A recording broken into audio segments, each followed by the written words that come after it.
Sveiki atvykę į Boro vlog. Ir tai naujas epizodas šiame vloge. Noriu papasakoti jums šiandien apie Boro Beauty House salono uždarimą.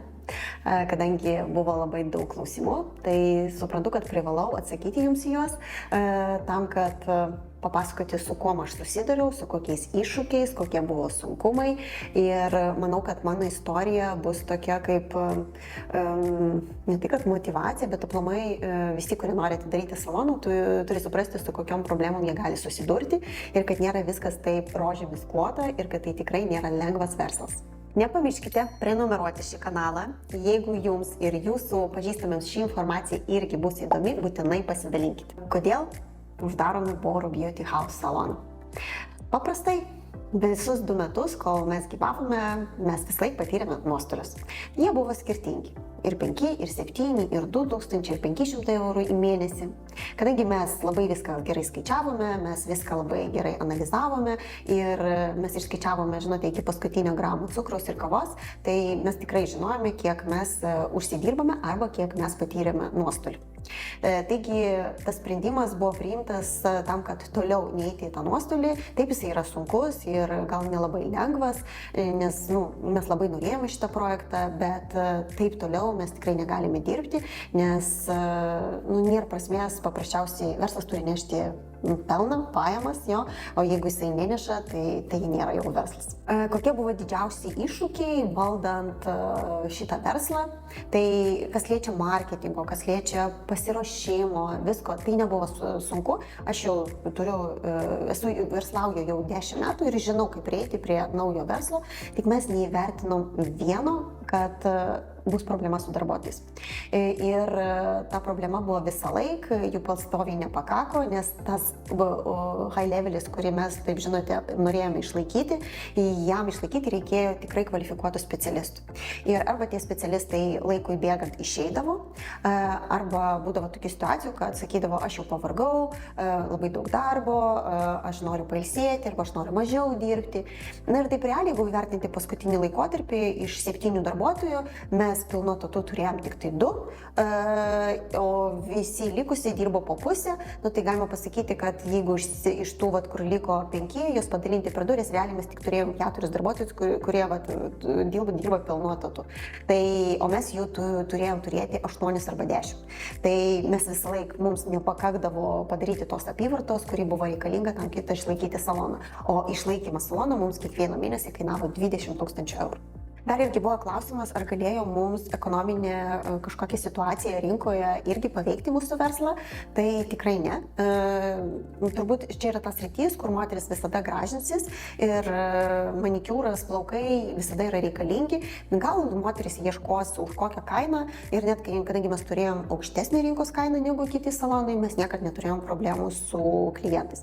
Tai tikrai, kas liečia ekonomikos situacijos rinkoje, mes tikrai neturėjom įtakos. Kai mes ryžomės ir pasiruošėm aplamai uždarimui, tai mes jau gegužės turbūt vidury, mes jau priėmėm sprendimą, kad mes privalom padaryti šitą žingsnį, tai tada pradėjome vesti dėrybas jau su patalpų, pas ką mes nuomojamės, tada informavome savo darbuotojus ir realiai nuo to momento, kai mes informavome, darbuotojai turėjom 2 savaitės atidirbti ir visiems klientams toliau buvo pranešta, kad mes užsidarome ir davėme visus kontaktus mūsų meistrų, tam, kad klientai ir toliau galėtų pas jos lankytis, tik aišku jau kitoj vietoj. Ar planuojame vykdyti šitą verslą ateityje?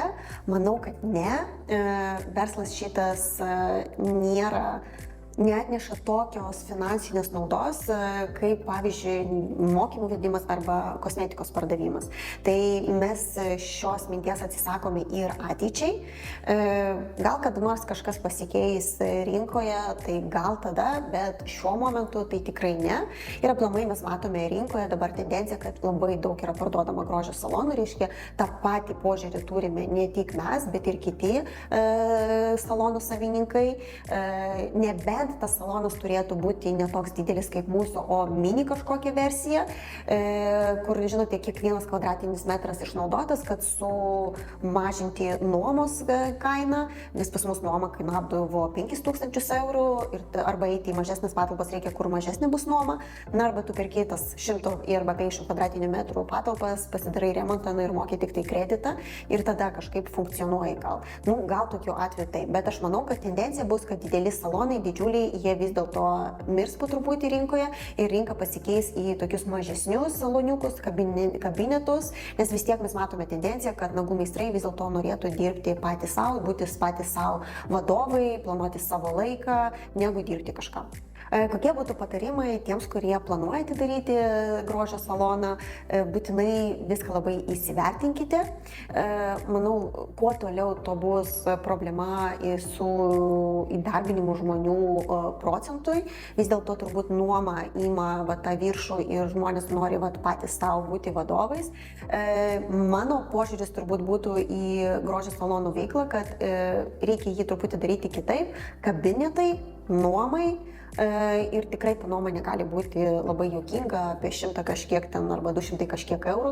Jeigu verslininkai išmoksta skaičiuoti, tai jie supranta, kad už tokią nuomą yra labai, neapsimoka net nuomoti, nes vis tiek yra inventorius, viskas, kuris gadinamas ir amortizuojamas, tai tikrai neapsimoka. Tai man atrodo, kad ateitie salonai bus tokie mažesni, su kabinetukais ir kur nereikia nei administratoriaus, kur nereikia ten super kažkokio serviso. Ir jie turėtų būti tokie gal mini savo versija, bet tikrai netokie dideli kaip mūsų, nes mūsų buvo apie 250 kvadratinių metrų. Kokios aš turiu emocijas po priimus šitą sprendimą? Iš pradžių buvo liūdna labai, bet aš suprantu, kad taip toliau negali eiti, nes tai yra toks, žinote, pinigų švaistymas ir mes negalim jų paprasčiausiai švaistyti. Iš pradžių aš žiūrėjau tai, kaip būtų labai gera reklama, bet jeigu pasiskaičiuoti, jeigu 300 000 atidarimas kainavo, 2 metus kiekvieną mėnesį buvo minusas, tai pavyzdžiui, 400 000, tai už 400 000 aš tokią galėjau gerą reklamą prekės ženklui padaryti su televizija, su viskuo, su kiekvieną mėnesį dirbti su žymių blogerių, tai tikrai tai neverta tų pinigų.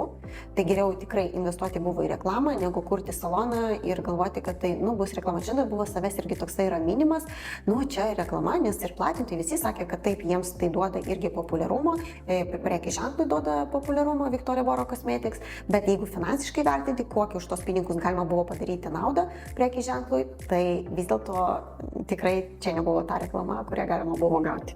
Tai manau, būtų tiek šią temą. Manau, kad mano tie atsakymai ir mano patirtis kažkam gali padėti, priimant sprendimą, nori jie pradėti tą verslą ar ne, ar gal kitų formatų jie tai ves. Ir jūs irgi iš to pasidarysite kažkokias išvadas. Šitas sprendimas tikrai buvo nelengvas, bet jis yra teisingas ir toks, žinote, šaltų protų žiūrint aplamai į verslą. Kaip ir sakiau, verslas turi nešti pelną. Labai norėčiau padėkoti visiems, kurie buvo kartu, visiems influenceriams, kurie su mumis bendradarbiavo, visiems darbuotojams, visai komandai, kad mums pavyko padaryti tokį tikrai fainą, nerealų projektą, bet buvo vis dėlto gal ne iki galo viskas taip įvertinta ir nedavė tai tokio rezultato, kurio mes iš tikrųjų norėjom. Taigi ateityje mes planuojame dirbti ties labiau prekės ženklą, ties mokymus ir tai būtų turbūt mūsų dabar tokia kryptis, kurioje mes intensyviai dirbsime ir kursime naujus projektus. Ačiū, kad žiūrėjote ir iki pasimatymo Boro vlog.